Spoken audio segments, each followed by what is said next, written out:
Ինչ վերաբերում է Աննա Վարդապետյանին, նախ ասեմ, որ ես գնահատական կարող եմ տալ պետական ինստիտուտներին, անձերին գնահատական տալիս եմ միմիայն այն դեպքում, եթե անձը ներկայացնում է պետական ինստիտուտ։ Հայաստանում երկու նման պետական ինստիտուտ կա, դա Հայաստանի Հանրապետության նախագահն է եւ Հայաստանի Հանրապետության վարչապետը։ Նախագահի պաշտոնը ինչքանով հասկանում եմ արդեն մի քանի տարի է ինչ թափուր է, վարչապետի հետ կապված իմ կարծիքը արտահայտել եմ 12 թվականին, իր հետ բանավիճելիս ուղիղ եթերում իմ կարծիքը չի փոխվել։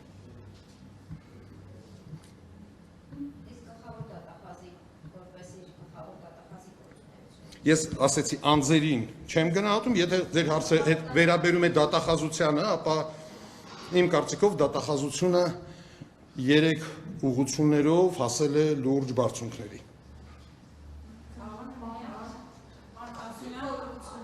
Ինչ ուղղություններով։ Ընդդիմադիրների դեմ գործեր սարքել, առաջին ուղղությունը, երկրորդը իշխանության ներկայացուցիչների